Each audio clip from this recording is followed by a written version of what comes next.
It's the janitor, let me clean. Be overly ambitious. Don't be scared of failure. It's gonna happen. It's gonna happen, and it's only failure if you don't learn something to take falling on your ass 100 times before you find the right thing. Welcome to the Venture into Moving podcast with your higgity host, Nate Becker. That's me. All right, sweet. Well, let's start things out. Yeah. Today I got Jakob Harrold from JHB Cleaning, and we're just gonna have ourselves a beautiful snowy day actually outside, isn't it? Yeah. Completely threw me off guard, but it's a lovely Friday. What was it yesterday? The temperature? It Ah, was like it wasn't 60, but it was pushing. It was nice. yeah. I ran in my t-shirt yesterday afternoon And shorts. Yep. and now we're gonna be all buttoned up. But all the way. That's Central Oregon for you. Sweet. Well, I mean, no better place to start when we talk about your story than right in the middle, right? Mm-hmm. Why start anywhere else? Let's start with JHB Cleaning. What is it and why is it? And tell me the whole origin story of it. Yeah, so JHB Cleaning Services is a residential and commercial cleaning service. We originally started in Portland Metro, in lovely Portland, Oregon. Does it snow there? Not nearly as much. Not nearly as much. A whole lot more rain, and that's frankly why I'm here now in Bend. Is I've always wanted to be here, and wanted to grow a business here. But before that, I had my business partner Hunter and I. We started JHB as strictly commercial cleaning. Right off the bat, we ended up getting about 5 gym contracts. How does that, not to stop you, but how does a gym contract work? Are you just like flipping plates or what? Yeah, it's fairly a simple scope of work. It's very interesting since there's so much traffic in a gym. The gym inherently is doing a lot of cleaning, but we end up kind of doing more of the deep cleans, whether that's behind the weight racks or dusting the fans, and a little bit more of a special scope. I've been seeing a lot of memes. I think it might be your company. It's the janitor, let me clean. Is that you guys? No, it needs to be though. It needs to be. That sounds. Hold my mop. Oh yeah, okay. You know what I mean? Yeah, yeah. So we started in commercial. Absolutely loved it. Kind of as a first business owner in a way, that mentality of not knowing anything and needing to learn so much was really overbearing. And did you go to business school? No, so I actually I went to Oregon State for about 3 weeks. And a couple parties. Basically it was an extended spring break in a way, and then I realized it just really wasn't where I wanted to be 24/7. As much as I do love Corvallis and just the college environment, I really had felt that where I wanted to go was going to be dictated by myself, not by taking random classes and partying on Wednesdays. You wanted to go to school of real life. Yeah. Yeah, I hear you. That's the same thing I did. Exactly. And I really found, once I left Oregon State, fell into a really, in my opinion, the best business class possible, which is being in a business. Yeah, you said you had a partner. You have a partner? I have a partner now. His name's Hunter Beck. And just for fun, our initials are JHB. So my initials are Jakob Harrold, and Hunter, his last name is Beck. So our initials together make JHB. You should do a small J, big H, little B. That way, because it's like a double H, baby. Right. Which is just, that's cool. It's simple. And like I had mentioned before, we started in commercial cleaning. It looks like it just says commercial. Does it say cleaning service? It looks like it's a commercial. Yeah, a little logo. Yeah. So we definitely were like commercial only. Yeah. And then we realized, one, it takes a while to secure a contract, especially the big contracts. Especially when you're brand new, right? Like how are gyms just trusting JHB, these guys who can't lift them up? Yeah, they didn't, frankly. And luckily our first 2 cleans, we knew the manager of the gym. So it was definitely a personal connection. But besides that, we had no experience inherently. Just we were 2 dudes that really weren't even good at cleaning, frankly. Like we just wanted to be business owners. You wanted to have your own thing, and you thought, what can we do right now? I got some Windex and yeah, it really was. It really started with just going, we have no hard skills in the service industry. We can't just go be electricians or roofers. It's how do we start serving people with minimal skills and minimal hard skills, because we both are very client satisfaction oriented. I know you're not saying that cleaning is a skillless job. No, of course not. I know you're not saying that. It takes some true warriors. You probably had no idea, right, when you started, like how hard it was to get those things cleaned, or the right way of scrubbing, or how your elbows are going to hurt for no reason. It was, the whole first year was, I still am processing the first year as we're going into my second year, where I didn't know anything, and really just being in that fake it till you make it mentality. Yeah, but some of the OGs can see through that. Right. But they also, like, the people really appreciate the gumption too. Like, all right, maybe I can see the veneer of faking it till he makes it, but I can see that they're determined and they're going to stand by it. So you were saying that it wasn't easy when you started. That's crazy. Can you give me like a couple of ideas of what are some instances of difficult things that you got through and you thought, and you got through? I'm sure you have some. Yeah, I think inherently learning how to clean it seems simple, but it's really not when you start really leveling up and being in higher scale homes or commercial businesses. There's an art to the craft when it comes to cleaning, and there's that's levels. Like you can clean your house, and this is a dang clean house. But then you go to someone else's house, and they're like this big pen. Exactly. It's different. You don't know. I mean, at least when I started moving, I went off of my experiences and how I wanted to be treated and what I thought was expensive, and I quickly realized don't go off based on me. I'm Nate. I'm not the multimillionaire that I'm trying to service. Yeah. You know. Yeah. It was spot on with that, and really just getting acclimated to being in the service industry of, what are the standards of how to listen to a client, how to truly hear a client. And that's, I think, been the most important part of this whole business journey, and where I've failed, but I don't believe in failing. I just believe in learning. You only fail if you don't learn from it. If you keep failing at the same thing and you keep not learning, then that's a different, check yourself. But really just applying the client service that I had prior to my business and applying that to a new industry was just, you're in a new zone, and there's bigger dogs servicing more people, and you got to look up to them for motivation, but also realize that I'm here to beat them.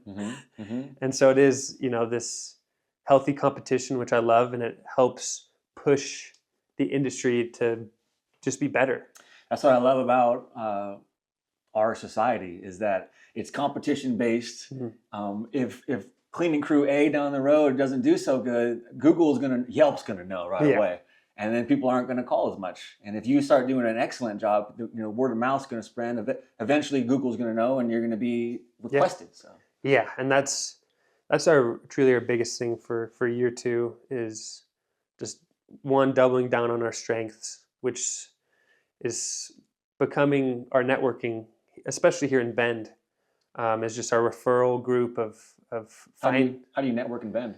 Yeah, so I initially started in one. I had never been to a networking event prior to moving to Bend. There wasn't really. I thought you weren't approaching them in Portland. Yes, I wasn't approaching them. Okay. I was obviously doing reaching out and trying to make connections, but I'd never been to a networking event, and that was just kind of that young and dumb type of mentality where I don't want to just do that. We all hear that our network is our net worth, and then we dismiss the fact that we knew a gym owner and got our first clients, and we dismiss this and we dismiss that, and then finally we go, what the network? Network. Yes. And that's been truly the golden ticket to this market's success here in Bend, is being like serving above and beyond what is expected, and also just being a nice human, a decent human, which is now that's actually a key component to Central Oregon. Right. How long have you been here again? Central Oregon? 7 months. Yeah. Yeah. You know already then. Yeah. I mean, if you said something bad to Susie down the road, I'll figure it out before you even get home, kind of thing. Like, this town is small. Right. If you do nice things, the word spreads. But when you do bad things, it's gone already. Right. Wildfire. Right. Which is, I think it keeps us accountable. Keeps us in check. And it doesn't scare me, because I know at the end of the day I'm going to do anything and everything possible to make sure that the project is signed off and everyone's happy, even if that means coming back. It just means I'm hearing my clients. If they're worried about something, I'm going to make it happen. Of course. Well, what's the state of JHB now? You're not in Portland, but you're still going in Portland with Yes. DH? So Hunter oversees our Portland market currently, and he's both commercial and residential. We're definitely more heavily commercial in Portland at the moment. So we have 3 employees plus Hunter as kind of our 4-member crew for commercial cleaning, and then here in Bend we have 3 1099 kind of subcontracting cleaners. Yeah. And the reason why we decided to do subcontracting cleaning here is you got to pay for that experience. Yeah. And inherently, I didn't have time to train a complete newbie. I needed to hit the ground running with this market. Mm-hmm. I had moved here with really, kind of pushing all my chips in a way. I had sold my car, really just got rid of anything I could. Got rid of the Bentley? Yeah, the Bentley and the Lamborghini are gone to move here. And so I was going to make it happen. No, you're making it happen. And making it happen. And a part of going from making it happen to making it happen even more is getting closer to the community of Bend and figuring out what they need. Mm-hmm. I think that's been a really... Are you just asking, like, what do you want in a moving company, or how are you, or I'm not moving, in a cleaning company, or? I think it comes with hearing people, but also just having a keen eye of, one, my own experience here in Bend, and then also just trying to find those holes, and that whether that's doing research and realizing, oh, there's not many Christmas light installation companies here in Bend, and then I ended up starting a Christmas light installation service this past holiday season. Does it have a name, or? Currently, it's just JHB Lights, so it's just more of kind of a side service. Doing business as type of thing, yeah. Especially just for our first year, we ended up only having about 9 clients. It was mostly just myself, a good way to make a little Christmas bonus check for myself, since I am really just... It's harder than you think. Yeah. You know. Yeah. And it's been, especially when it's so automatic, to just push all the revenue back into the business. And that's something I didn't really intentionally think about doing. And same with Hunter.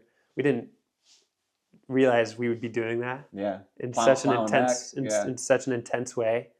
But it feels so freeing, not freeing, but compounding of... Well, yeah, exactly. The snowball effect, like you're saying, it's the compounding effect, 100%. I agree with that. And with me and my business, it got to a point where I was giving back so much to my business and nothing to me and myself, that I'm burnt out is a cliche word, but I'm looking around like, why am I hurting for rent right now? Right. Like, why is fuel so expensive? And like, and then I read a book called Profit First, and then it was talking about setting up different accounts and being able to first think about paying yourself, because like you gotta thrive within here to thrive everywhere else too. So. Right.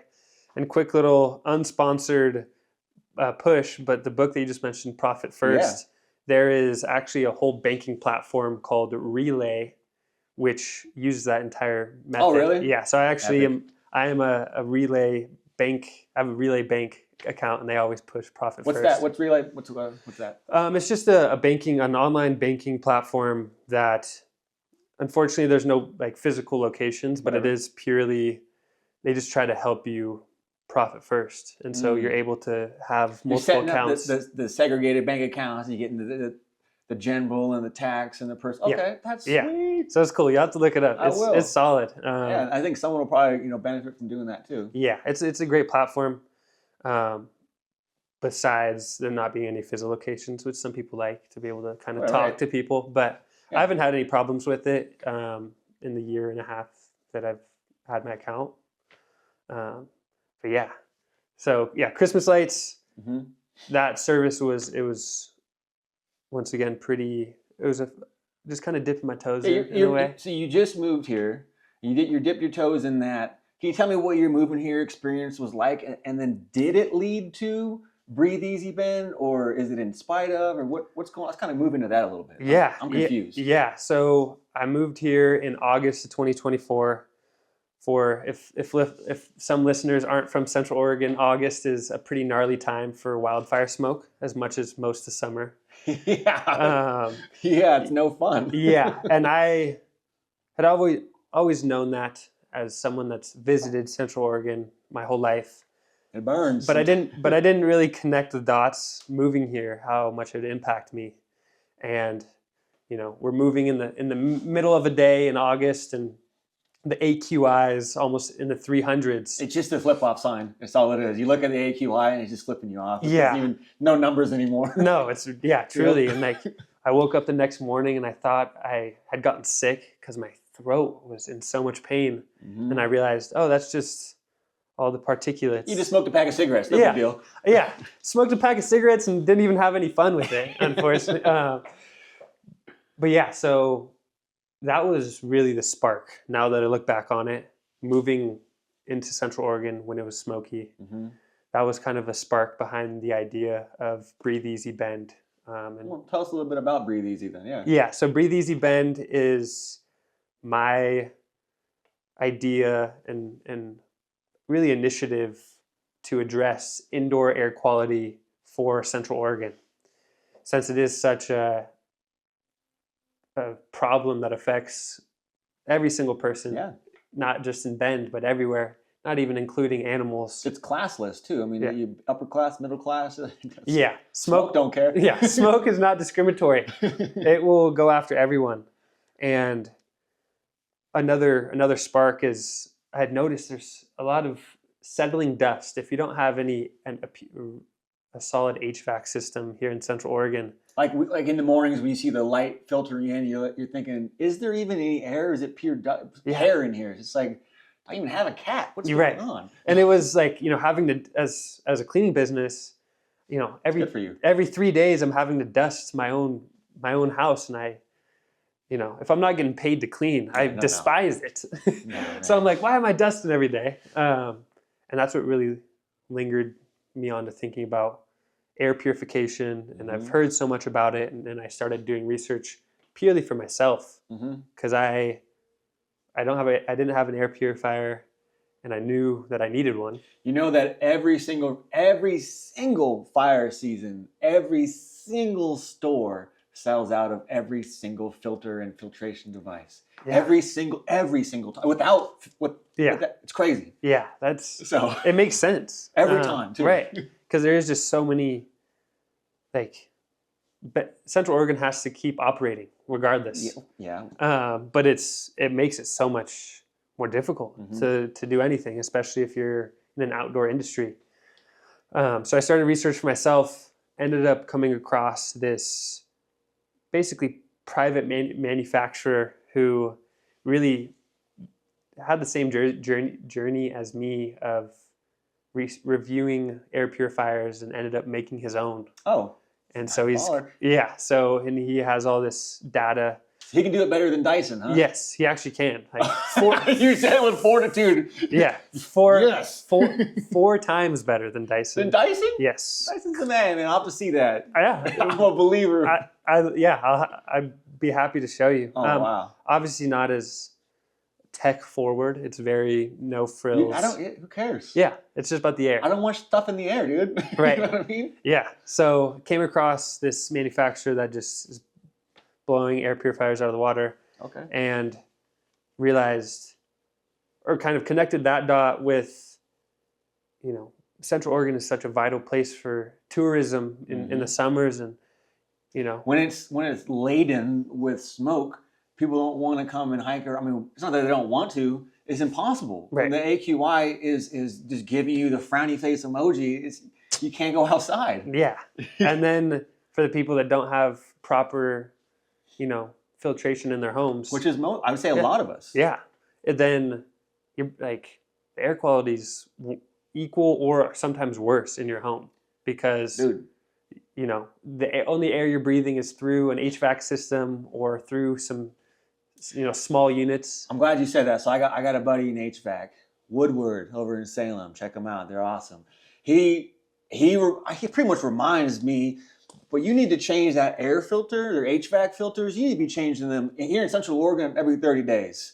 And if it's smoky outside, maybe do it twice in that month. And it costs a couple bucks. Well, it's well worth it to your health. And I think you're telling us why. But like none of us change our filters enough. None of us. Yeah, and I think that's been such an eye-opening experience. It's hard to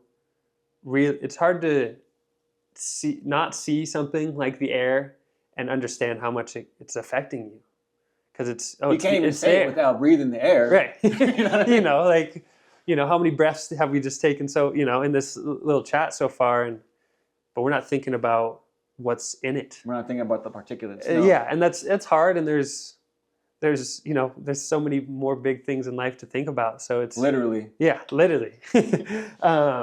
so to be able to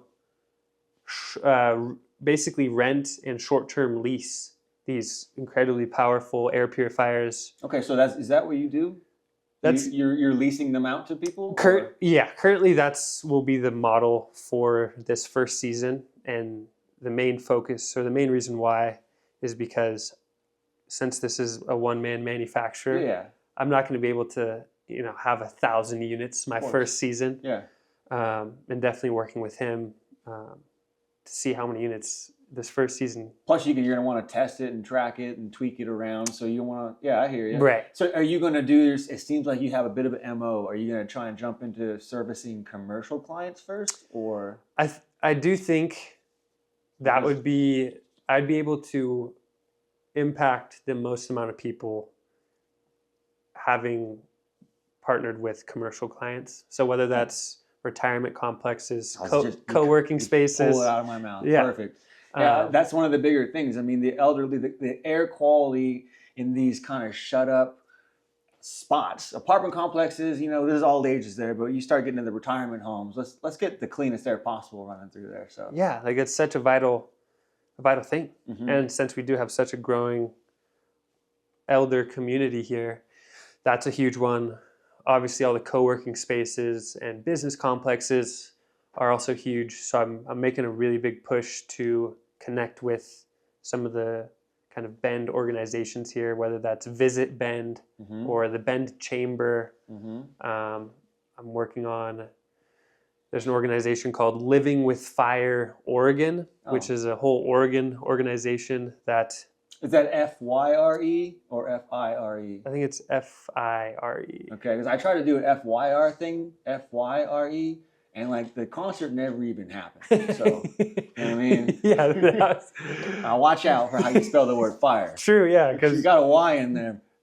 Stay away. Okay, so once again, it's called what now? Living with Fire Oregon. Gotcha. And they're just a great resource for all Oregonians during fire season. Yeah. But they have not a single program about indoor air quality. Okay. And that's very surprising. They just don't have the manpower or the care? I just think there's not...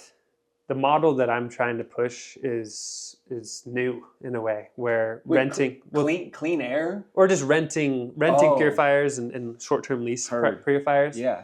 Because for the most part, people are, a resource would be, go buy an air purifier. You're good. Well, I think that trying to defend you a little bit here. Your air purifier is going to work most of the time, but when fire season kicks, your air purifier is not happening. Like it's going to work overtime, and it's not going to be able to keep up even close. So having something that's specifically designed to like blow massive air and remove, big qualities of air like that. Yeah, and that's been, and also being kind of on this leasing model is JHB will be the one maintaining, making sure everything's perfect instead of storing it when you don't need it. Yeah. And that's another big thing is storage, which funny enough, I didn't really intend for this model to be very similar to the Christmas light model, but it is funny enough. Way, yeah. Where it's a lease program and we're storing the Christmas lights, we maintenance the Christmas lights. So it's very similar, the seasonal leasing programs. Yeah. And to me, like, obviously there could easily be their own businesses in their own. And I've been very diligent on making sure I am JHB first, because that is, holding everything up. Yeah. But on top of that, wanting to just find those holes that JHB can fill in a way. Yeah, especially if you're new to Central Oregon, you don't know where your niche is going to be or where you're going to fit in or slide into. Right. And trying to like already have an idea of what you're going to do, the same as what you did in Portland, that's probably not going to work. Portland and Bend, we're close or 3 hours away, but like we're nothing the same. Yeah, and that's been having two different markets is not the easiest thing, but it also gives you this A/B testing where, in Portland we have W-2 employees, but in Bend we have 1099 subcontractors, and getting to test those in real time on which one we like better. And to see over a long term what works out best for you. I like that. Yeah. I like, you seem like a motivated dude. So what is motivating you? Why? What is your why? You keep doing things and moving forward. You haven't been complacent. Right. I mean, we can go. Yeah. That's a fun question because it can go so far back and into what sparked me as as a kid in a diaper. Well, take me back to baby Jakey. Yeah. Let's go. I'd say, which is probably not as common of an answer, but I do think every entrepreneur has that in their heart is like, I just consistently grew tired of like listening to people and listening to people that didn't understand my strengths and didn't utilize me in a specific way when I was, in my early 20s. Made me realize I know myself the best. I know my strengths. I know what I want to go towards. And you've known that early. Yeah. It seems. I knew that very early. And you had the confidence to follow what you felt? That's hard. Confidence, or maybe I think it was more in a good way, being naive and young. Same. Which I'm pro for most situations. I'm pro being a little naive. Yeah. And a little, ambitious. Not just a little ambitious, very ambitious. Because it's just, why not? Dude, if you're gonna be dumb, you better be tough. Yeah, and that's kind of a motto. Like if you're gonna go for it, better bounce off. Yeah, and learn from it let's just go. I like that about you. So yeah, it's just I'm gonna go. I'm going 12 rounds, and I'm gonna pick myself up one more time, then I fall down, and having that mentality through everything. As a kid playing sports, slowly transitioned into now business practice. It's team stuff, and it's very instinctual. It's like, I know who I am and I know where I want to go, and we're just going to figure it out. Like, simple as that. Like, make it happen, figure it out, problem solve. But so besides patting yourself on the back, just kidding. besides is there a catalyst? Was there a human in your life who, man, it could have been a fictional human. It could have been Superman for all I care. Is there someone who you looked up to and you thought, that's a model? Like that's something I can do. Yeah, I think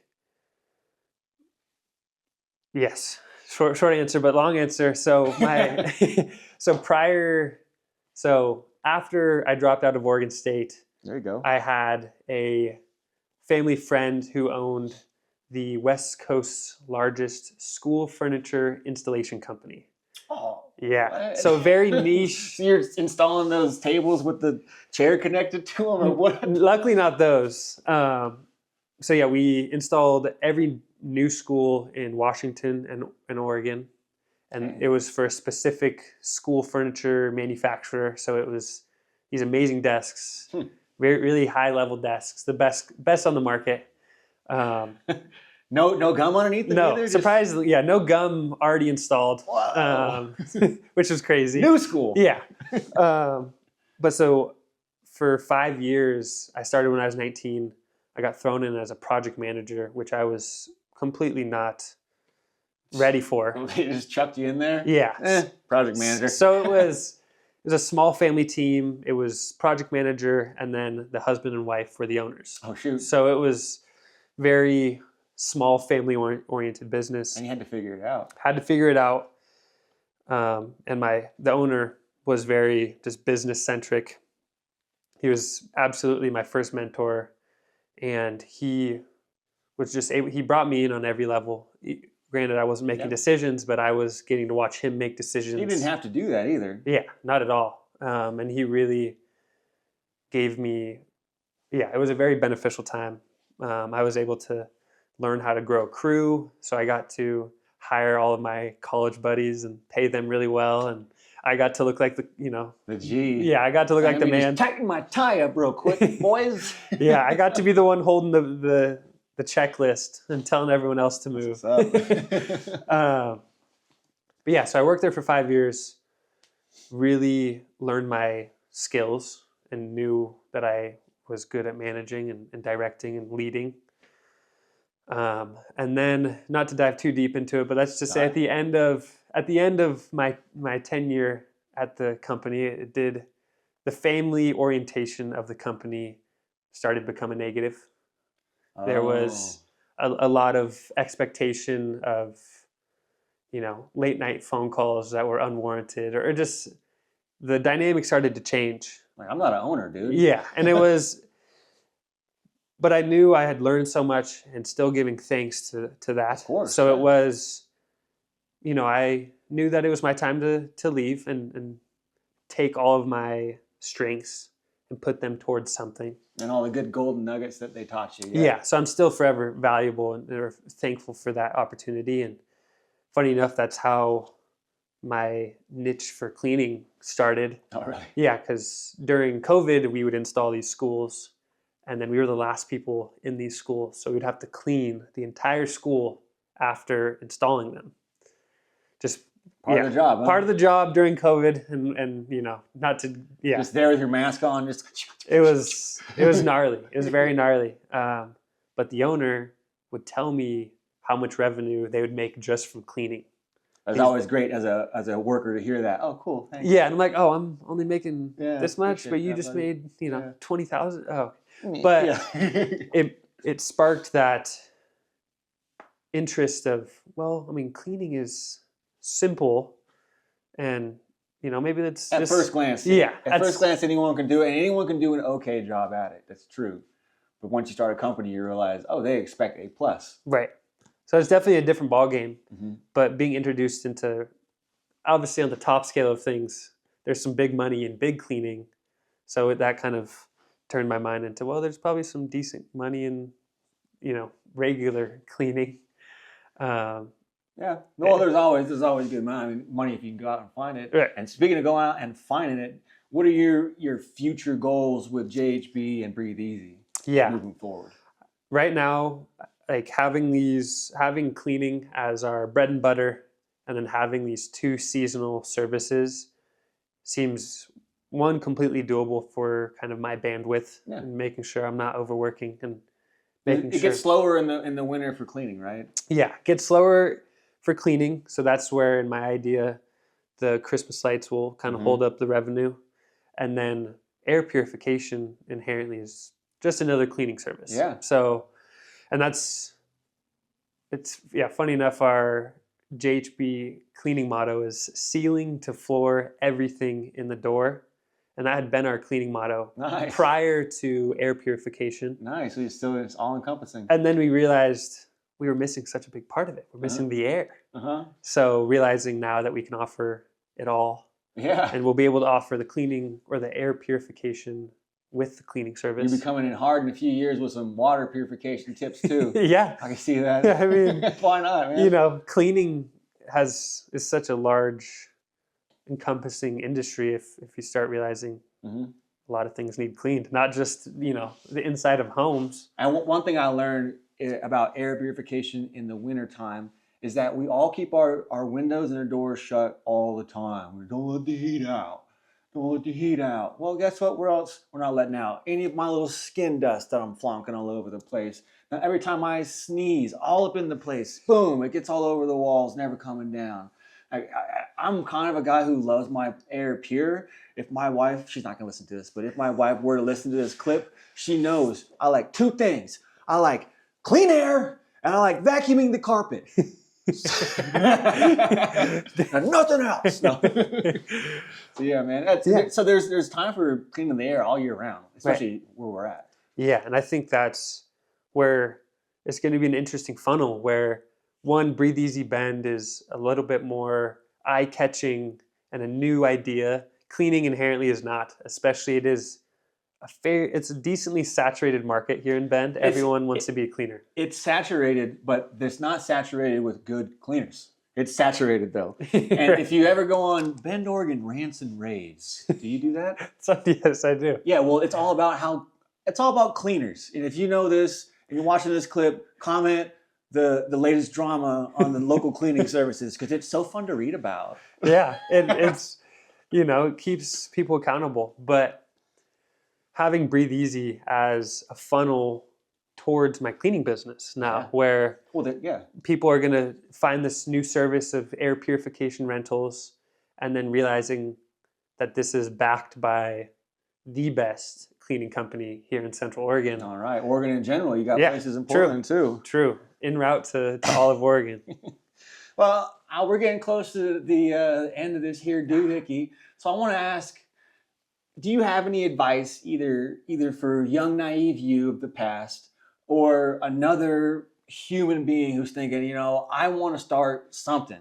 They don't know what it is. Maybe they want to start a cleaning company, maybe a moving company. Maybe they just want to start doing push-ups on camera for money. I don't know. What do you suggest? I'd go towards it with unrelentless faith in yourself. And I think before you can have an external idea that you want to lock in and go towards, you got to understand yourself. And you got to really know who you are as a human, and whether that's going through physical, mental, spiritual, just hardening and figuring out who you are, because that will be tested every single day when you are going towards your version of greatness. Is those dark thoughts of, I'm not made out for this, I'm too weak, I can't make these phone calls.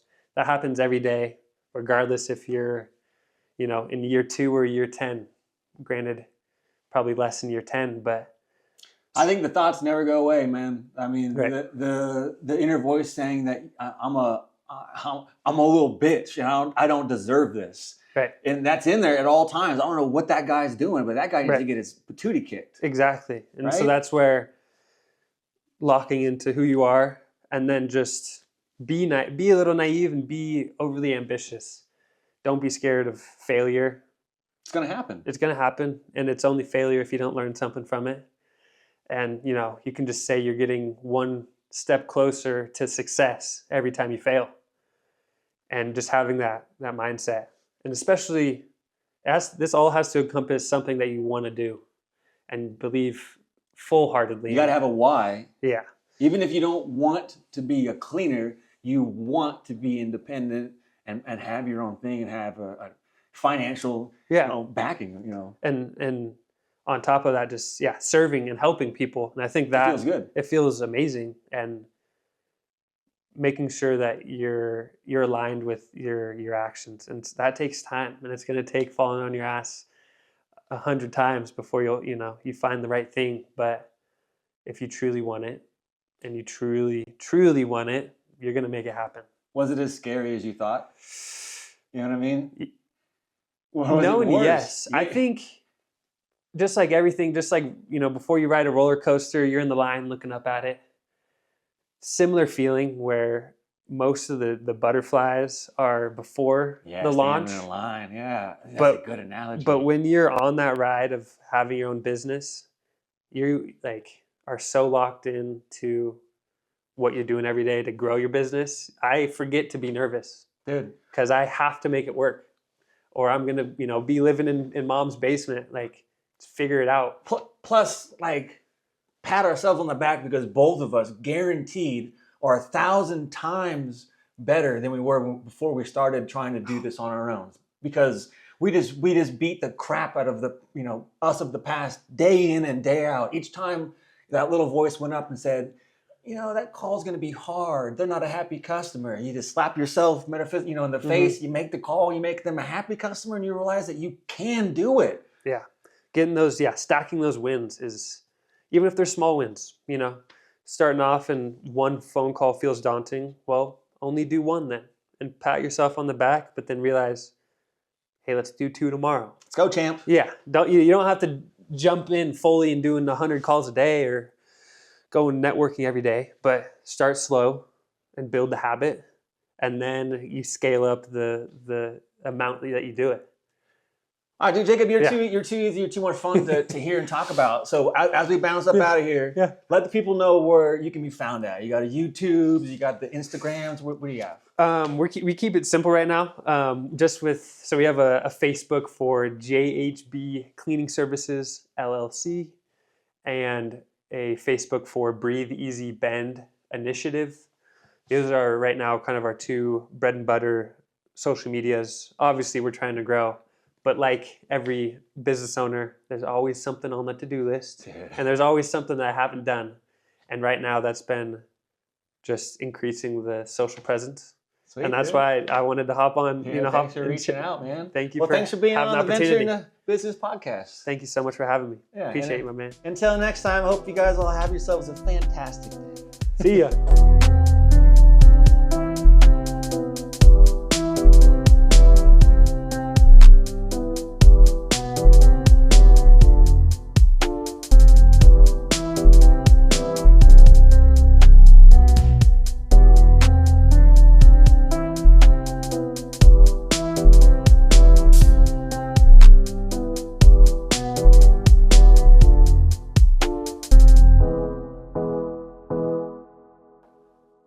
Now it's recording. Okay.